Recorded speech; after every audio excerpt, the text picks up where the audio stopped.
অবশেষে গোটা বিশ্ব যে ভয় পাচ্ছিল তাই শুরু করেছে ইরান। হরমুজ প্রণালী পুরো বন্ধ করে দিতে গোটা জলপথ জুড়ে মাইন পাতা শুরু করেছে আইআরজিসি। এটি সম্পন্ন হলে হরমুজ প্রণালী দীর্ঘ সময়ের জন্য একেবারে বন্ধ হয়ে যাবে, কারণ সাগরে মাইন পাতলে তা অপসারণ করা অত্যন্ত জটিল এবং সময় সাপেক্ষ কাজ। কয়েকদিন আগেই আইআরজিসির নৌবাহিনী রেডিও বার্তার মাধ্যমে বন্ধ ঘোষণা করেছিল হরমুজ প্রণালীতে জাহাজ চলাচল।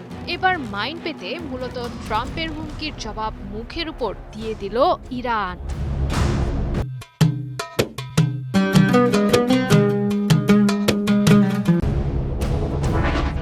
সূত্রগুলোর মতে এখনো ব্যাপক পরিসরে শুরু হয়নি মাইন পাতা, তবে গেল কয়েকদিনে পানিতে বসানো হয়েছে কয়েক ডজন মাইন।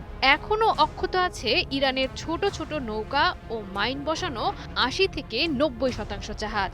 ফলে ইরান চাইলেই গুরুত্বপূর্ণ জলপথটিতে শত শত মাইন বসাতে সক্ষম। বর্তমানে ইরানের প্রচলিত নৌবাহিনীর সঙ্গে মিলে হরমুজ প্রণালী নিয়ন্ত্রণ করছে আইআরজিসি।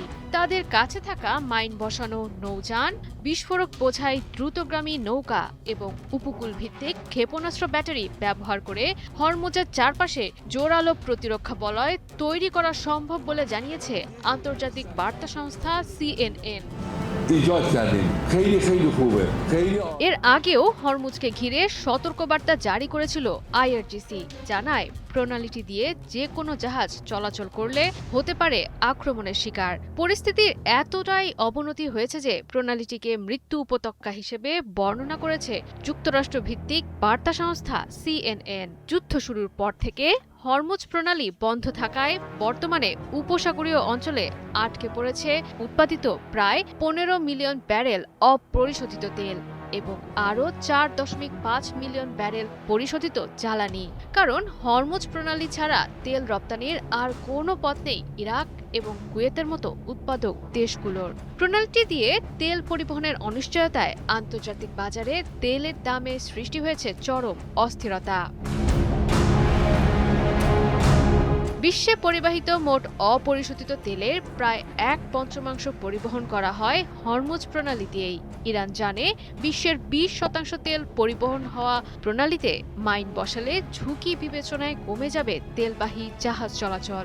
এতে করে বৈশ্বিক বাজারে তেলের দাম বৃদ্ধিতে চাপ পড়বে আন্তর্জাতিক অর্থনীতিতে। এই চাপকে কাজে লাগিয়েই তারা আমেরিকা ও ইসরায়েলকে যুদ্ধ বন্ধে বাধ্য করতে পারে। ইরান দেখিয়ে দিতে চায় তাদের ভূখণ্ডের ওপর হামলা হলে তারা ধস নামাতে পারে বিশ্ব অর্থনীতিতে। জয়া সরকার, ৭১।